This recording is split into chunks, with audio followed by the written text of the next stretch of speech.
Welcome to NG Stories. Please like, share and subscribe for more amazing videos. भगवान शिव और माता पार्वती की ये कथा, जाने कैसे ली शिव जी ने माता पार्वती की परीक्षा। महाशिवरात्रि का पर्व भगवान शिव और माता पार्वती की पूजा का दिन है। इस दिन भगवान शंकर और माता पार्वती का विवाह हुआ था। जब से इस दिन का शिव भक्तों के लिए बड़ा ही महत्व रहा है।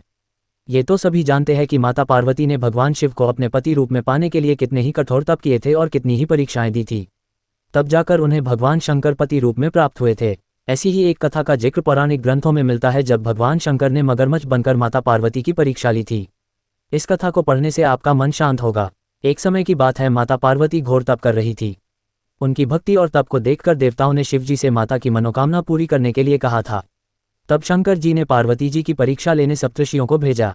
सप्तऋषियों ने माता के सामने शंकर जी के बारे में बहुत कुछ बोला, उनके सैकड़ों अवगुण गिनाए, परंतु इन सब बातों का पार्वती जी पर कोई प्रभाव नहीं पड़ा। उन्हें दृढ़ निश्चय और संकल्प के साथ तप जारी रखा।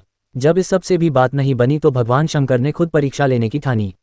भगवान शंकर प्रकट हुए और माता पार्वती को वरदान दिया। उसी समय जहां माता पार्वती तप कर रही थी, वही तालाब के पास मगरमच्छ ने एक लड़के को पकड़ लिया। लड़का बचने के लिए शोर मचा रहा था। जैसे ही माता को लड़के की आवाज़ सुनाई दी, वह उस ओर भागी। उन्होंने देखा मगरमच्छ लड़के को तालाब के भीतर खींच रहा था। तभी लड़के ने माता को देखा और लड़के ने देवी से कहा, मेरी न तो माँ है, न बाप, न कोई मित्र। माता, आप मेरी रक्षा करें। पार्वती ने कहा, हे ग्राह, इस लड़के को छोड़ दो। मगरमच्छ बोला, दिन के छठे पहर में जो मुझे मिलता है उसे अपना आहार समझकर स्वीकार करना मेरा नियम है।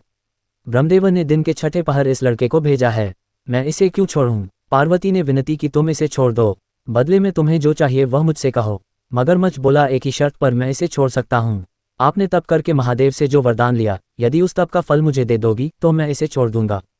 पार्वती जी तैयार हो गईं। उन्होंने कहा, मैं अपने तप का फल तुम्हें देने को तैयार हूं, लेकिन तुम इस बालक को छोड़ दो। मगरमच्छ ने समझाया, सोच लो देवी, जोश में आकर संकल्प मत करो। हजारों वर्षों तक जैसा तप किया है वह देवताओं के लिए भी संभव नहीं। उसका सारा फल इस बालक के प्राणों के बदले चला जाएगा।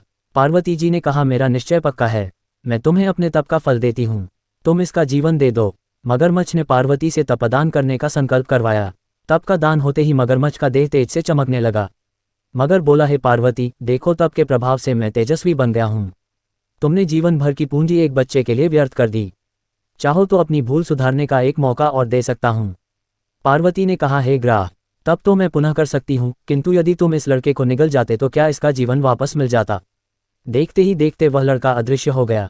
मगरमच्छ लुप्त हो गया। पार्वती जी ने विचार किया कि मैंने तप तो दान कर दिया है, अब पुनः तप आरंभ करती हूँ।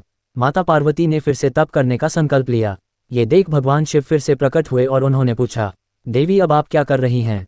तब माता ने कहा कि मैंने अपने तप का दान कर दिया है, तो अब आपको अपने पति रूप में पाने के लिए मैं फिर से तप करूंगी। जब महादेव ने कहा कि उस बालक और मगरमच्छ के रूप में मैं ही था, आपने अपने तप का दान मुझे ही किया है, मैं तो बस तुम्हारी परीक्षा ले रहा था कि तुम्हारा चित्त प्राणी मात्र में सुख दुख का अनुभव करता है या नहीं, इसलिए अभी तुम्हें पुनः तप करने की आवश्यकता नहीं है। ये सब जानने के बाद देवी ने महादेव को प्रणाम कर प्रसन्न मन से विदा किया। ये थी कहानी शिव और माता पार्वती जी की। ऐसे ही हमारे साथ जुड़े रहे और हमारा चैनल सब्सक्राइब करें। धन्यवाद।